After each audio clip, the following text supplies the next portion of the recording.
I think that I may have found some incredible news when it comes to Hedera. And what is it? If we take a look at this right here, we'll see that in an article by Ledger Insights, it says how Filipino banks plan to launch multi-issuer stablecoin PHPX on Hedera DLT. Now, DLT stands for Distributed Ledger Technology.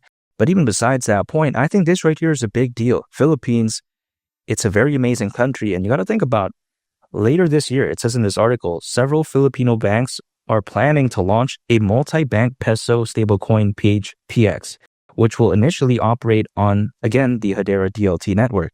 Now, again, these banks will include the Union Bank of the Philippines, Rizal Commercial Banking, apologies if I'm not saying it correctly, but also there's another bank called Cantilan Bank or Cantilan Bank, not quite sure how I pronounce that, but even besides that point, and the Rural Bank of Guinobatan or Guinobatan.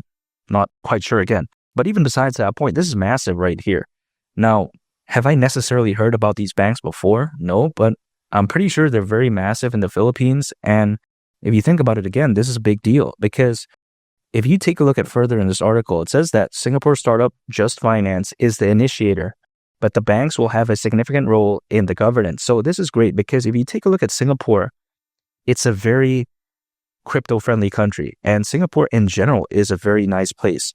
You know, I've been there before. It's very fantastic. And if you think about Singapore, again, very crypto-friendly country, I think this right here is just heading in the right direction. And I think Southeast Asia, more specifically, is really beginning to see these moves. Even we see a project like Velo, right? I'm very bullish on that, even focused on remittances, quote unquote, in the Southeast Asian region. So if you think about it, this is a very good step in the right direction. And Hedera, man, being able to hypothetically play a role in that, let's say, this could be massive, in my opinion. And now, think about this. If we take a look at this article again, given a key goal is cross-border payments, the plans include more than just a stablecoin. There's a need to exchange stablecoins in different currencies. Now, you may be thinking, okay, this is all a bunch of random nonsense. Okay, what is the benefit of something like this? It's like, for instance, we take a look at how this could be beneficial for remittances. Now, you may be thinking, okay, what are remittances? Now, let's say an example of this. I'm going to just use an example, a make-believe scenario. Let's say I'm from São Paulo, Brazil, and I'm working in Tokyo, Japan. And then when I'm working in Tokyo, Japan, I send income back home to Brazil. Let's say I'm doing that. That right there is remittances. Now, why is this so beneficial more specifically to the Philippines? It's because we take a look at, in this article, more specifically, it says that according to the World Bank, the country, again, they're referring to the Philippines here, is the fourth largest recipient of remittances, which totaled $40 billion in 2024, representing around 10% of the country's GDP. So you got to think about that. That's very massive. Also in the article, it says that inbound remittances from people working abroad are a critical source of funds in the Philippines. So if you think about it, this is very fantastic news, in my opinion, generally speaking. And personally for me, you know, when I was back in college, I was working at a buffet. A lot of my coworkers, they were of Filipino descent, and they're very friendly people. I enjoy being with them. And the way to take a look at it is that, again, this does represent something very fantastic. But of course, I'd like to share a little bit of my story as well. Even besides that, we take a look at, again, why is this so beneficial? More specifically in this case, it's because imagine if there was a stablecoin solution in real time without having to deal with a wire transfer. Again, usually these remittances, they have to go through the banking system. Now, a wire transfer, sometimes, they don't bother with this type of stuff at the weekends. Also, it may take quite a while in some cases if it's different banks, all this type of stuff. So why not have a very amazing solution where, let's say, it can be done in real time, if that makes sense? Because if, let's say, someone is working abroad, right? They want to send remittances back home.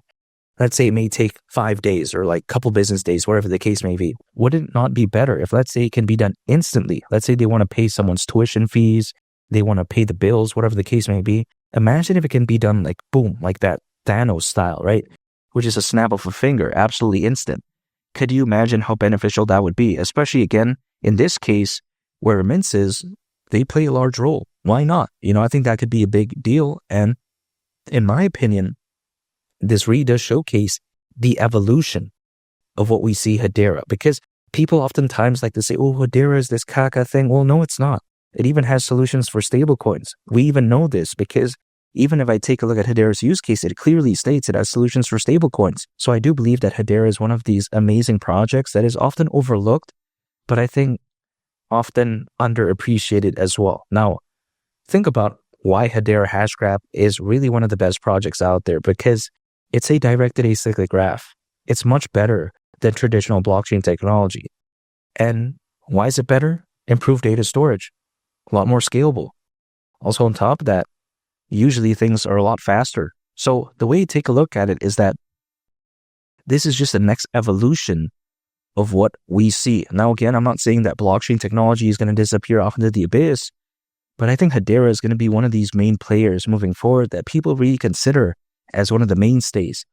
When people think about top projects, they think about BNB, Solana, Ethereum, Bitcoin. They don't really think about much else. But I think Hedera could be very well the fifth one, if that makes sense. One of these top players that people really consider that, hey, this is something special here, not something that we joke around with, make fun of, even though some may still do that. But I'm just saying still, this could be a very special project.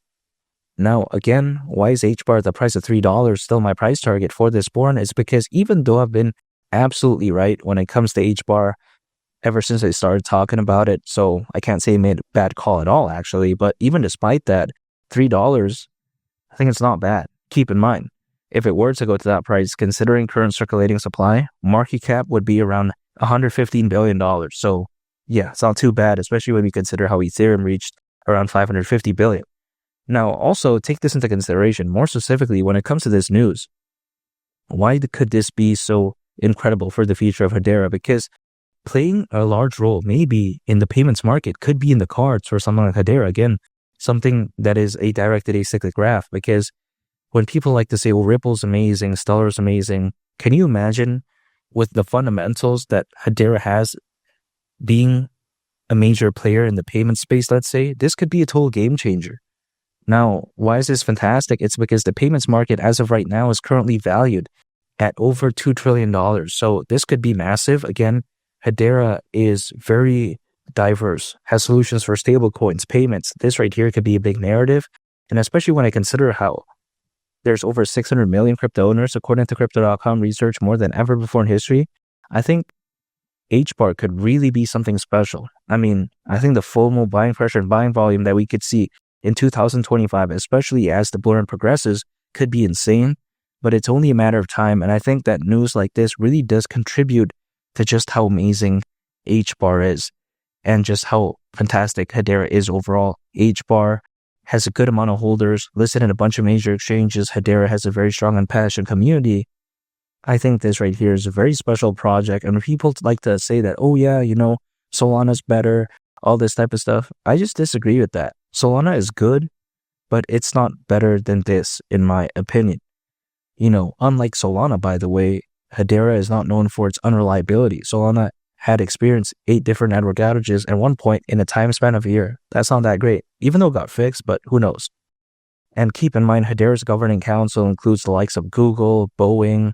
You take a look at Mondelez, you take a look at LG.